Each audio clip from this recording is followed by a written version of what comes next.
3980 from Shaley Farms. We have a total of 29 running, 28 of which are running Saturday, one's running Friday. Odds are better than usual this week. We have 9 pick the favorite out of those 28, and we have 20 out of those 28 that are picked by the odds makers to come in the money. We just have 2 stakes runners, both ungraded. Ann Scar once again is running for me.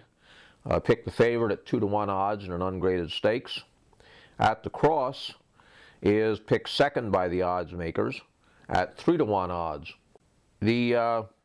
Both horses are sharp and ready to tear up the track, so we're hoping for some wins there. Got a couple of nice allowance runners also, one which I used in a previous video, Faith Fantastic, has really good odds in his race. I'm not exactly sure, I don't remember what those odds were, something like 3-to-2 or something like that, so that's a pretty good odds there. I don't have a lot of 2-year-olds running this week, although I do have a few new ones. We'll see how they do. One is picked, has 2-to-1 odds and has picked the favorite in that race, but of course that's based solely on pedigree. And that's a Sundar horse, believe it or not, put with one of my very good breeding mares. By the way, I heartily recommend that if you want to do well in the sim in breeding, one of the first things you should do, and it takes time to do this, is to develop your breeding stock. You want to be able to try and get mares with good pedigree.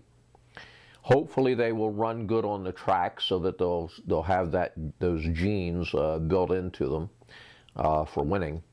And also you want to make sure that you use mares that have been proven to be good blood mares or brood mares in the past.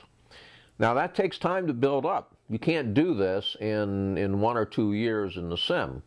You're going to have to be in the sim a while to build up that brood stock, but you've got to do it, and you got to start it immediately when you first start in the sim or wherever you are at the present time, and you've got to do at least 1 or 2 or 3 or whatever you can afford of those kind of breedings each year, getting fillies.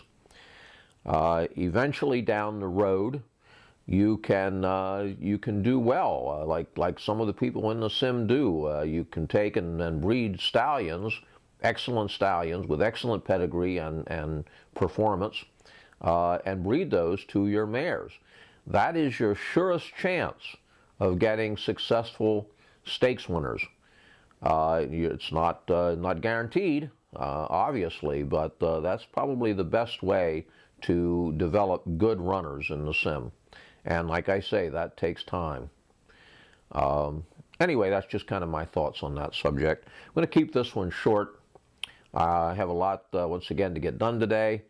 Hopefully, everybody will do well in the sim, except if you're running against my horses. No, that's not true. I hope everybody does well. Let's all hope that the horses come back uninjured, and we'll be ready then for the following week. Take care. Have a good one.